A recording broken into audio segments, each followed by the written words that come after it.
વિદ્યાર્થી મિત્રો, મારી યુટ્યુબ ચેનલમાં તમારું હાર્દિક સ્વાગત છે।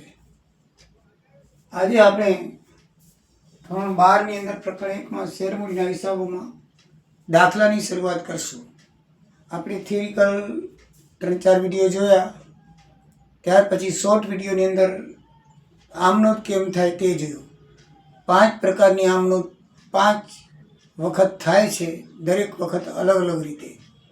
એમ મેં ABCD એ 5 પ્રકારના 5 શોર્ટ વિડીયો નાખ્યા છે। તો એ 5 પ્રકારના 5 દાખલા આપણે જોઈશું કે દર વખતે કેવી રીતે આમનોંધ થાય છે।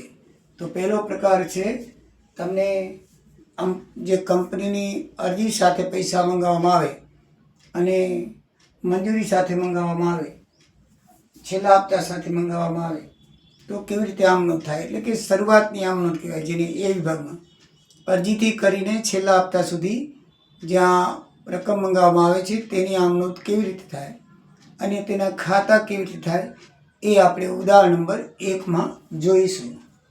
તો મિત્રો, શૈલજા નામની એક કંપની છે, એની અંદર આ રીતે તેની રકમ છે।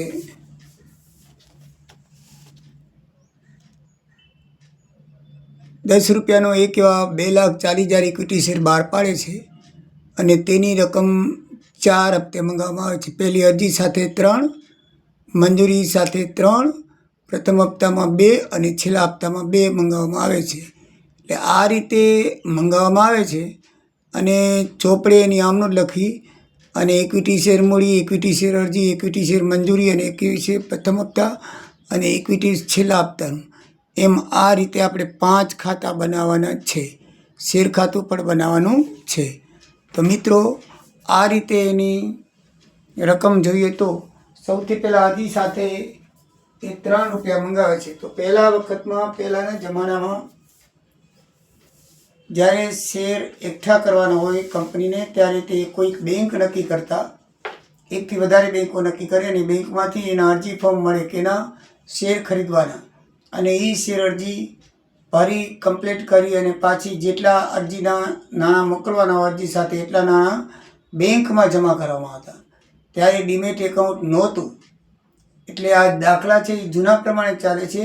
હવે તો ડાયરેક્ટ સીધા ડીમેટ એકાઉન્ટમાં જમા થઈ જાય અને વેચો એટલે ઉધાર થઈ જાય, એટલે હવે બેંકની જરૂર પડતી નથી। એટલે બેંકમાં ડીમેટ ખાતું ખોલાવવું પડે, પણ એમાં બેંક કોઈ જાતનું કાંઈ સક્રિય કામ કરતી નથી। ત્યારે તો બેંક બધી અરજી એકઠી કરી પૈસા બેંકના ખાતામાં જમા કરીને અરજીઓ કંપનીને મોકલી આપતી અને એનામાં કમિશન લેતી, બરાબર છે। તો અત્યારે એ પ્રમાણે છે, એટલે કે બેંકમાં આપણે શેર લેવા હોય તો અરજી લઈ અને એ અરજી પાછી ફિલફૂલ કરી, ફરી વિગત બધી કરી અને અરજી સાથે જેટલા રૂપિયા મૂકવાના હોય એ રૂપિયા આપણે બેંકમાં પાછા જમા કરાવવા પડે અરજી સાથે। એટલે અહીંયા બેંક ખાતે ઉધાર લેનાર બેંક છે, એટલે બેંક ખાતે ઉધાર થાય છે અને કેના હતા પૈસા? ઇક્વિટી શેર અરજીના, એટલે એને ખાતે જમા થાય। જે આપણે જેનો હપ્તો હોય એને ખાતે જમા થાય, બરાબર છે। તે કેની ખાતે જમા થશે? ઇક્વિટી શેર અરજી ખાતે જમા થશે। શું થશે? ઇક્વિટી શેર અરજી ખાતે જમા થશે અને લખાશે બાબત, જેમાં 2,40,000 શેર પર શેર દીઠ ₹3 અરજી સાથે મળ્યા તે ટોટલ 24×72 એટલે ₹7,20,000 થાય। બેંક ખાતે ઉધાર ₹7,20,000, ઇક્વિટી શેર અરજી ખાતે જમા ₹7,20,000, બાબત જે 2,40,000 શેર પર શેર દીઠ ₹3 અરજી સાથે મળ્યા તેના। પછી મિત્રો, આ અરજી સાથે મળ્યા તો એ તો બેંકમાં છે, બરાબર છે। એટલે આપણે ત્યાં લઈ આવવા માટે, કંપનીમાં જમા કરવા માટે એ રૂપિયા શેર મૂડીમાં જમા થશે। એ કંપનીની શેર મૂડી કહેવાય। એટલે કોઈ પણ પૈસા આવે તે હંમેશા શેર મૂડી ખાતે શું થાય? જમા થાય। શું થાય? અરજી સાથે આવ્યા હોય તો ભલે, મંજૂરી સાથે આવ્યા હોય તો ભલે, પ્રથમ હપ્તા વખતે આવ્યા હોય તો ભલે, છેલ્લા હપ્તા વખતે આવ્યા હોય તો ભલે, આ 4 પ્રકારે જે પૈસા આવે છે, શેરની રકમના જેટલા ભાગ પાડ્યા હોય એ ભાગમાં જેટલા પૈસા આવે, અરજી સાથે આવે તો એ શેર મૂડી ખાતે જમા થાય, શેર મંજૂરી ખાતે આવે તો શેર મૂડી ખાતે જમા થાય, પ્રથમ હપ્તામાં આવે તો શેર મૂડી ખાતે જમા થાય અને ઇક્વિટી શેર છેલ્લા હપ્તા ખાતે આવે તો પણ શેર મૂડી ખાતે જમા થાય। એનું કારણ છે કે જે રૂપિયા આવે છે એને આપણે શેર મૂડી કહીએ છીએ। બરાબર છે. શેરના પૈસા આવે એને શું કહેવાય? શેર મૂડી કહેવાય. બેંકમાં પૈસા આવ્યા હોય તો આપણે એને પાછા શેર મૂડી ખાતે લઈ જવા પડે. બેંકમાં ના આવ્યા હોય તો ડાયરેક્ટ લઈ જવા પડે. બરાબર છે. તો જોવામાં બેંકમાં પૈસા આવ્યા છે તો આપણે શું કરશું? શેર અરજી ખાતે અહીંયા ઉધાર જમા કર્યા છે તો એ શેર અરજી ખાતે ઉધાર કરી 7,20,000 તે ઇક્વિટી શેર મૂડી ખાતે લઈ જવા પડશે. શેર મૂડી અહીંયા શેર અરજી ખાતું બંધ થઈ જશે, કારણ કે એ હપ્તો પૂરો થયો એટલે એ ખાતું અહીંયા ઓપન થયું, એ બંધ થશે. એ ઉધાર અહીંયા જમા થયું તો એ શું થશે? ઉધાર થશે, એટલે સરભર ખાતું થઈ જશે. તો મિત્રો એટલે અહીંયા અરજી ખાતે આવે ત્યારે બેંક ખાતે ઉધાર કરવાના અને અરજી ખાતે જમા કરવાના. પછી અરજી ખાતું અહીંયા જમા છે તે બંધ કરીએ તો અરજી ખાતું બંધ કરીને એ રકમ ક્યાં લઈ જવાની? શેર મૂડી ખાતે લઈ જવાની. હવે મિત્રો બીજી રકમ છે મંજૂરીની. એ બાબત જેમાં લખવાનું મંજૂરી કરેલ શેર અરજીના નાણાં શેર મૂડી ખાતે લઈ ગયા તે હવે આપણે મંજૂરી વખતે મંગાવશું. બરાબર છે. સ્ટેપ બાય સ્ટેપ આવવાનું. પહેલાં આપણે અરજી સાથે મંગાવ્યા, હવે મંજૂરી સાથે પણ 3 રૂપિયા જ છે. તો એ રકમ મંગાવીએ ત્યારે બરાબર ને, એ રકમ મંગાવીએ એટલે લેણી થાય ત્યારે હંમેશા શું લખાશે? શેર ઇક્વિટી જેના હોય ને એની ખાતે લખવાનું. જેના હોય એની ખાતે લખવાનું.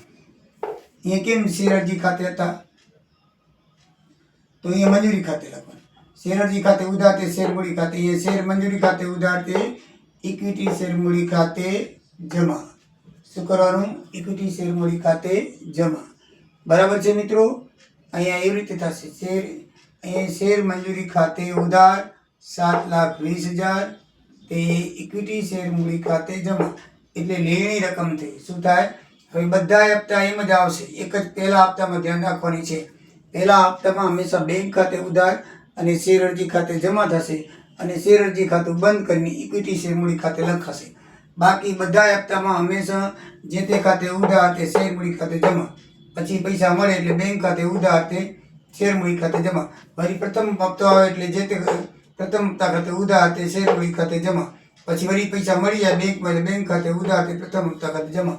બધામાં એમ જ કરવાનું છે. શેર મંજૂરી ખાતે ઉધાર, શેર મૂડી ખાતે જમા. પછી પૈસા બેંકમાં આવે એટલે બેંક ખાતે ઉધાર, શેર મૂડી ખાતું જમા કરવાનું. આ રીતે. તો મિત્રો પહેલાં આવશે શેર મંજૂરી ખાતે ઉધાર 7,20,000 તે ઇક્વિટી શેર મૂડી ખાતે જમા 7,20,000. આમાં ફરક શું છે? અહીંયા પહેલાં બેંક ખાતું આવે છે, પછી ઇક્વિટી શેર મૂડી ખાતું આવે છે. અહીંયા પહેલાં મંજૂરી ખાતું આવશે, પ્રથમ હપ્તા ખાતું આવશે, છેલ્લા હપ્તા ખાતું આવશે અને પછી બેંક ખાતું આવશે. એટલે પહેલી આમનોંધમાં પહેલું બેંક ખાતું આવે છે. એ બરાબર ધ્યાન રાખવાનું. બાકી બધામાં પહેલા જે હપ્તો મંગાવતો હોય એને ખાતે ઉધાર અને શેર મૂડી ખાતે જમા. મજૂરી ખાતે મંગાવી તો મજૂરી ખાતે ઉધાર, શેર મૂડી ખાતે જમા. પછી પ્રથમ હપ્તા ખાતે મંગાવી તો પ્રથમ હપ્તા ખાતે ઉધાર, શેર મૂડી ખાતે જમા. અને પછી છેલ્લા હપ્તા ખાતે મંગાવી છેલ્લા હપ્તા ખાતે ઉધાર એ શેર મૂડી ખાતે જમા. બરાબર છે. અને પછી એ પૈસા બેંકમાં આવે એટલે બેંક ખાતે ઉધાર ને જે આપણે અહીંયા ઉધાર હતા એ ખાતું બંધ કરો. મંજૂરી ખાતું ઉધાર તે મંજૂરી ખાતું બંધ, પ્રથમ હપ્તા ખાતે ઉધાર તે પ્રથમ હપ્તા ખાતું બંધ, છેલ્લા હપ્તા ખાતે ઉધાર તે છેલ્લા હપ્તા ખાતું બંધ. એટલે મિત્રો બધી તમને આમ નોંધ યાદ રહી જાય.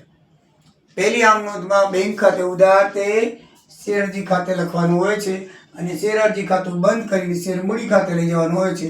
એ એક ધ્યાનમાં રાખવાની.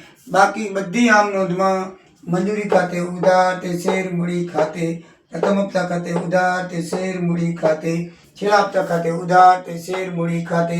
આના પૈસા મળે એટલે બેંક ખાતે ઉધાર તો મંજૂરી ખાતું બંધ, બેંક ખાતે ઉધાર તો પ્રથમ હપ્તા ખાતું બંધ, છેલ્લા હપ્તા ખાતે ઉધાર તો બેંક ખાતું બંધ. બરાબર ને? છેલ્લા હપ્તા ખાતે ઉધાર તો છેલ્લા હપ્તા ખાતું બંધ. બસ એ રીતે જ કરવાનું છે. બેંકમાં જમા થઈ જાય. બેંક ખાતે શું થાય? જમા થઈ જાય.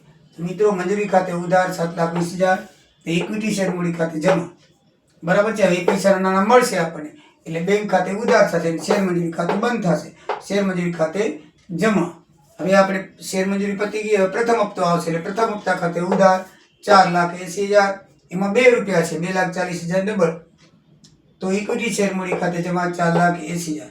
હવે પૈસા બેંકમાં આવશે એટલે બેંક ખાતે ઉધાર તે પ્રથમ હપ્તા ખાતું ઉધાર છે તે બંધ કરશું 4,80,000. બધા બરાબર. હવે છેલ્લો હપ્તો આવશે ઇક્વિટી શેર છેલ્લા હપ્તા ખાતે ઉધાર 4,80,000, એમાં પણ 2 રૂપિયા જ મંગાયા છે. તો ઇક્વિટી શેર મૂડી ખાતે જમા 4,80,000. હવે આપણે બેંકમાં પૈસા આવશે એટલે બેંક ખાતે ઉધાર તે છેલ્લા હપ્તા ખાતે જમા કરશું 4,80,000. આમાં જે હપ્તો હોય ને એ હપ્તા ખાતે ઉધાર થાય પહેલા અને શેર મૂડી ખાતે જમા થાય. પછી એના પૈસા આવે ને એટલે બેંક ખાતે ઉધાર થાય, કારણ કે બેંક લેનાર છે. અને જે હોય ને શેર મંજૂરી હોય તો શેર મંજૂરી ખાતે જમા, પ્રથમ હપ્તો હોય તો પ્રથમ હપ્તા ખાતે જમા, બેંક ખાતે ઉધારી જે તે ખાતે જમા કરી દેવાના. અને છેલ્લો હપ્તો હોય તો છેલ્લા હપ્તા ખાતે જમા, બેંક ખાતે ઉધાર. એટલે બધી આ રીતે આમ નોંધ થાય. એકદમ ઇઝી અને સરળ છે. હવે મિત્રો શેર મૂડી ખાતું છે તો જેટલા હપ્તા કરાયા આમનો તમે સોલ્ટિંગ કરતા આવશો, આમ ખતવણી કરતા હો તો ખતવણી પ્રમાણે છે. ખતવણી ના કરી હોય તો શેર મૂડી ખાતામાં તમે અરજી, મંજૂરી, પ્રથમ તો છેલ્લો હપ્તો જેટલી રકમ હોય એટલી જવાબ બાજુ લખી ટોટલ મારી બાકી આગળ લખી નાખો એટલે પછી કાંઈ છે નહીં. બાકીના બધા ખાતામાં ખાલી ખાતાનું નામ બદલશે. બાકી તમારે કોપી કરવાની છે, બધા ખાતાની શું કરવાની છે? કોપી કરવાની. એક ને એક વસ્તુ તમારે બધામાં લખવાની છે. શું લખવાની છે? ઇક્વિટી શેર મૂડી ખાતે, ઇક્વિટી શેર મૂડી ખાતે, ઇક્વિટી શેર મૂડી ખાતે, ઇક્વિટી શેર મૂડી સામે બેંક ખાતે, બેંક ખાતે, બેંક ખાતે, બેંક ખાતે. શું કામ? બધી રકમ છે એ આપણે ઇક્વિટી શેર મૂડી ખાતે એ આપણે લઈ જઈએ છીએ. અને ક્યાંથી લઈ જઈએ છીએ? બેંક ખાતે. બરાબર. ઇક્વિટી શેર મૂડી ખાતે ઉધાર, બેંક ખાતે જમા. ઇક્વિટી શેર મૂડી ખાતે ઉધાર, બેંક ખાતે શું થશે? જમા થશે. નથી. બરાબર. ઇક્વિટી શેર મૂડી ખાતામાં બેંક ખાતે જમા લખાશે. તો આ ઇક્વિટી શેર મૂડી ખાતું છે તો એની ઉધાર શેર મૂડી ખાતે તે બેંક ખાતે. બરાબર છે. એકદમ તમે જેટલા ખાતા બનાવવાનું હોય ને એમાં ખાતાનું નામ ઉપર ખાલી લખવાનું હોય. ઇક્વિટી શેર મૂડી ખાતું, ઇક્વિટી શેર મંજૂરી ખાતું, ઇક્વિટી શેર પ્રથમ હપ્તા ખાતું, ઇક્વિટી શેર છેલ્લા હપ્તા ખાતું. એમ તમારે ખાલી નામ લખવાનું. શું લખવાનું? નામ. બધા ખાતાનું નામ ઉપર લખી દેવાના. અને પછી ઉધાર જમાની એન્ટ્રી બધા ખાતામાં એક જ. ઇક્વિટી શેર મૂડી ખાતે, બેંક ખાતે, ઇક્વિટી શેર મૂડી ખાતે, બેંક ખાતે, ઇક્વિટી શેર મૂડી ખાતે, બેંક ખાતે, ઇક્વિટી શેર મૂડી ખાતે, બેંક ખાતે. બધામાં એક જે એન્ટ્રી આવશે. રકમ બદલશે. અહીં અરજીની રકમ 7,20,000 છે એટલે 7,20,000. મંજૂરી રકમ 7,20,000 એટલે 7,20,000. પ્રથમ હપ્તાની 4,80,000, 4,80,000. બીજા હપ્તાની 4,80,000, 4,80,000. નથી આમનોંધમાં કાંઈ દબ અને નથી ખાતામાં. એટલે મિત્રો આ દાખલો પૂછાય જ છે એટલે તમે બરાબર આ પહેલા પ્રકારની આમનોંધ યાદ રાખજો. અરજી મંગાવવા વખતે ખાલી બેંક ખાતે ઉધાર અરજી ખાતે જમા થાય છે. ખાતું બંધ કરી શેર મૂડી ખાતે લઈ જવાય છે. બાકી જે મંજૂરી હોય કે પ્રથમ હપ્તો હોય કે છેલ્લો હપ્તો એના ખાતે ઉધાર કરી શેર મૂડી ખાતે જમા થાય છે. અને પછી ખાતું બંધ કરી બેંક ખાતે ઉધાર જે તે ખાતે જમા થાય છે. તો આ રીતે મિત્રો તમારો દાખલો એ પૂરો થાય છે. નેક્સ્ટમાં પ્રકાર નંબર 2 આપણે લઈશું. જય સિયારામ, જય દ્વારિકા.